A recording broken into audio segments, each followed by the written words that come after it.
Hi అండి, అందరికి నమస్తే. ఎలా ఉన్నారండి? బాగున్నారా? So welcome back to my channel America Andhra family. So ఛానల్ని సబ్స్క్రైబ్ చేసుకొని సపోర్ట్ చేస్తున్న వారందరికీ చాలా థ్యాంక్స్ అండి. సో మీరు ఎవరైనా ఫస్ట్ టైం మన ఛానల్ విజిట్ చేస్తున్నారా? సో అయితే ఒకసారి ఛానల్ చెక్అవుట్ చేయండి. ఛానల్లో చాలా రకాలైన వీడియోస్ ఉన్నాయండి. మీకు నచ్చితేనే మన ఛానల్ని సబ్స్క్రైబ్ చేసుకోండి. సో ఇక్కడ నేను ఎమ్మి ఆలు పరాటా ప్రిపేర్ చేస్తున్నానండి. సో ఆలు పరాటా కోసం చపాతి పిండి తడిపేసి పెట్టుకున్నాను అండ్ పొటాటోస్ కూడా మంచిగా బాయిల్ చేసి పీల్ తీసి స్మాష్ చేసి పెట్టుకున్నాను అండ్ వెజిటేబుల్స్ కూడా కట్ చేసుకున్నానండి. సో ఇప్పుడు తడకా కోసం ప్యాన్లోకి ఆయిల్ వేసాను అండ్ మిర్చి అండ్ జింజర్ కరివేపాకు వేసి మంచిగా ఫ్రై చేసుకున్న తర్వాత ఆనియన్స్ కూడా వేసి ఫ్రై చేస్తున్నానండి. అండ్ మనం స్మాష్ చేసి పెట్టుకున్న పొటాటో యాడ్ చేసి అండ్ సిలాంట్రో యాడ్ చేస్తున్నాను అండ్ ఇప్పుడు స్పైసెస్ యాడ్ చేస్తున్నానండి. So salt and turmeric and chilli powder and jeera powder and dhaniya powder. సో ఇది మొత్తం మంచిగా మిక్స్ చేసుకున్న తర్వాత ఫైనల్గా మనము కొంచెం లెమన్ స్క్వీజ్ చేసుకోవాలండి. సో ఆలు పరాటాకి స్టఫ్ అయితే రెడీ అయిపోయిందండి. సో ఇలా ఫ్రై చేసుకోవటం వల్ల పొటాటో మనం బాయిల్ చేసుకున్నప్పుడు ఉన్న మాయిశ్చరైజర్ మొత్తము ఇలా ఫ్రై చేసుకోవడం వల్ల పోతుందండి. అండ్ బటర్ కూడా కట్ చేసి పెట్టుకున్నాను. సో ఇంకా ఆలు పరాటా ప్రిపేర్ చేయడం స్టార్ట్ చేశానండి. సో చపాతీని ఇలా రౌండ్గా ప్రిపేర్ చేసుకున్న తర్వాత అందులోకి మనం ప్రిపేర్ చేసుకున్న ఆలు స్టఫ్ పెట్టాలండి. తర్వాత మంచిగా కవర్ చేసుకున్న తర్వాత కొంచెం చపాతీ పౌడర్ వేసుకుంటూ చాలా స్మూత్గా ఇలా రౌండ్గా ప్రిపేర్ చేస్తున్నానండి. సో ఇలా ఆలు పరాటా ప్రిపేర్ చేస్తున్నానండి. సో ఈ ఆలు పరాటా స్పెషల్ వచ్చేసి ఈరోజు మా హస్బెండ్ వాళ్ళ ఆఫీస్లో పాట్లక్ ఉందండి. సో పాట్లక్కి నేను ఆలు పరాటా ప్రిపేర్ చేసి పంపిస్తున్నాను. సో మనమైతే స్పైసెస్ ఎలా యాడ్ చేసుకున్నా సరిపోతుంది కదా. అమెరికన్స్ ప్రిపేర్ చేస్తున్నా కాబట్టి నేను స్పైసెస్ చాలా తక్కువగా యాడ్ చేశానండి. సో ఎవ్రీ ఇయర్ పాట్లాక్ ఉంటుందండి. సో లాస్ట్ ఇయర్ వచ్చేసి నేను లెమన్ రైస్ ప్రిపేర్ చేసి పంపించాను. సో ఈ ఇయర్ వచ్చేసి చాలా తక్కువ స్పైసెస్ యాడ్ చేసి ఆలు పరాటా అయితే ప్రిపేర్ చేశాను.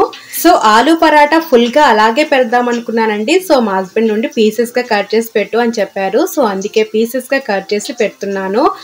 సో అమెరికన్స్కి ఎప్పుడు ఫుడ్ ఆఫర్ చేసినా మేము వచ్చేసి ఆ ఫుడ్లో ఏవేవి ఇంగ్రీడియంట్స్ యాడ్ చేసామో కంపల్సరిగా ఒక లిస్టు తయారు చేసి ఆ ఫుడ్ పక్కన పెడతామండి.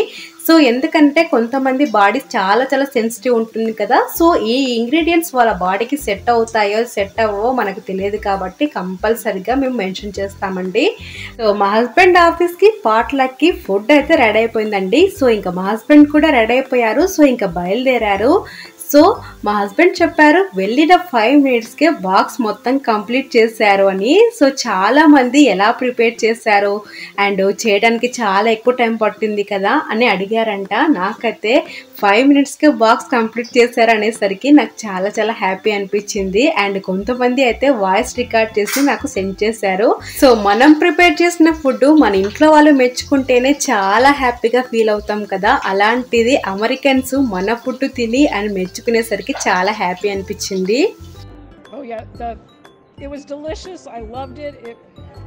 సో ఆలు పరాటా ప్రిపేర్ చేశాక కిచెన్ మొత్తం మెస్సీగా ఉంటుంది కదండి. సో కిచెన్ క్లీన్ చేసుకుంటూ అండ్ ఆఫ్టర్నూన్ లంచ్ ప్రిపేర్ చేసుకుంటూ ఉన్నాను.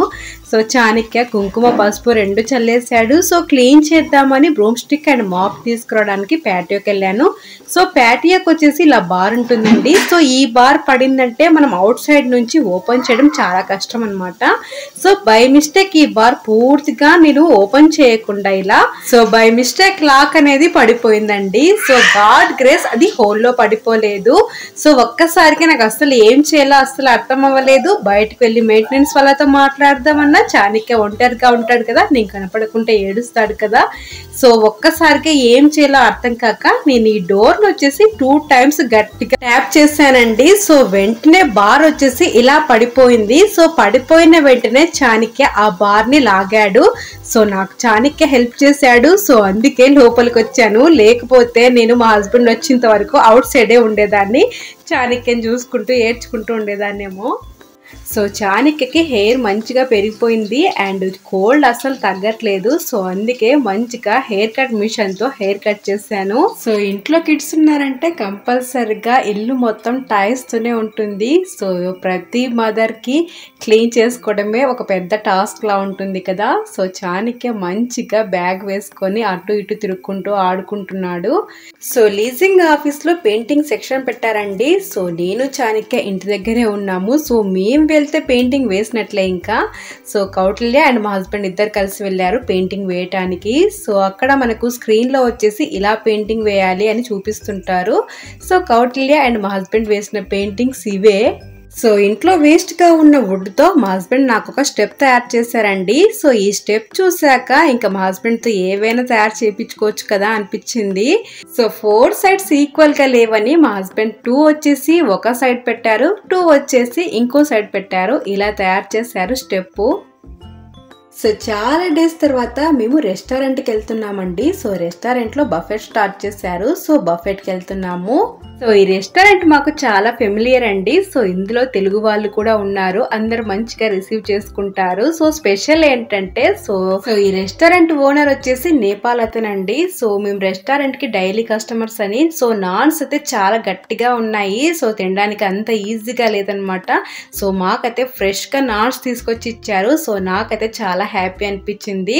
సో బఫెట్ వచ్చేసి బఫెట్ లో ఇవన్నీ ఐటమ్స్ ఉన్నాయండి. సో మాకు వచ్చేసి వెజ్ ఐటమ్స్ సపరేట్ గా ఉంటాయి, నాన్ వెజ్ ఐటమ్స్ సపరేట్ గా ఉంటాయి. సో స్వీట్లలో కౌటిల్యకి చాణక్యకి గులాబ్ జామ్ అంటే చాలా ఇష్టం అండి. సో ఇద్దరు మంచిగా గులాబ్ జామ్ ని ఎంజాయ్ చేస్తున్నారు. సో రెస్టారెంట్లో కిడ్స్కి వచ్చేసి ఫీడింగ్ చైర్ ఉంటుందండి. సో ఫీడింగ్ చైర్ ఉంది కాబట్టి సరిపోయింది, లేకపోతే నా చాలా కష్టం అయ్యేది. మేము రెస్టారెంట్లో ఫుడ్ అస్సలు ఎంజాయ్ చేసేవాళ్ళం కాదేమో. సో కౌటిల్యకి బఫెట్లో ఏ ఐటమ్ ఉన్నా కంపల్సరిగా గోబీ ఉండాలి. సో అందుకే స్పెషల్గా గోబీ ఆర్డర్ చేసాము. సో గోబీ వచ్చింది. సో అలా వీకెండ్ మంచి రెస్టారెంట్ బఫెట్తో అయితే ఎంజాయ్ చేసామండి. సో ఇంకా ఇంటికి వెళ్ళే దారిలో ఫ్రీ కార్ వాష్ కనిపించిందండి. సో మేము కార్ వాష్ చేయించుకోవాలంటే $10 ఆర్ మినిమం $15 అయినా పే చేయాలి. సో అలాంటిది ఫ్రీ కార్ వాష్ అండి. సో మనం $1 కూడా పే చేయకుండా కార్ వాష్ చేస్తున్నారు అంటే వెళ్ళకుండా ఉంటామా చెప్పండి. సో కార్ వాష్ కి అయితే వచ్చామండి. సో కార్ వాష్ చేసేటప్పుడు ఫస్ట్ టైం చాణక్య కార్ లో ఉన్నాడండి. సో చాణక్య ఏం జరుగుతుంది అవుట్ సైడ్ అన్నట్టు విచిత్రంగా అటు ఇటు తిరుగుతూ చూస్తున్నాడు. సో అదర్ స్టేట్స్లో అండ్ అదర్ ఏరియాస్లో ఎలా ఉంటుందో తెలియదు, కానీ మేమున్న ప్లేస్లో వచ్చేసి కార్ వాష్ స్టార్ట్ చేస్తున్నారు అంటే కంపల్సరిగా 1 or 2 weeks ఫ్రీగా కార్ వాష్ చేస్తారండి. సో కార్ వాష్ మంచిగా 4 స్టేజెస్లో చేస్తుందండి. సో కార్ వాష్ మంచిగా కంప్లీట్ అయిపోయిన తర్వాత కార్ బయట మాత్రమే క్లీన్ చేసుకుంటే ఎలా చెప్పండి, కార్ లోపల కూడా క్లీన్ చేసుకోవాలి కదా. సో అక్కడ ఫ్రీ వ్యాక్యూమ్ ఉంది. సో ఫ్రీ వ్యాక్యూమ్తో మంచిగా కార్ లోపల కూడా క్లీన్ చేసుకున్నాము. So $10 or $15 అయ్యేదండి. సో అలాంటిది ఫ్రీగా కార్ వాష్ చేసి మాకు అమౌంట్ సేవ్ చేశారు. సో మనసులో థ్యాంక్స్ చెప్పుకొని ఇంటికైతే బయలుదేరాము. సో అదండి ఇవాళ వీడియో. హోప్ మీరంతా ఈ వీడియో చూసి బాగా ఎంజాయ్ చేశారని అనుకుంటున్నానండి. సో చాలా మంది వీడియోస్ చూస్తున్నారు కానీ లైక్ చేయట్లేదండి. ప్లీజ్ లైక్ చేస్తారు కదా. అండ్ మీరు ఇంకా మన ఛానల్కి కొత్త వాళ్ళైతే please do subscribe to our channel. So thank you so much for watching this video. ఇంకొక బ్యూటిఫుల్ వీడియోతో మీ ముందుంటాను. అంతవరకు టేక్ కేర్, బాయ్.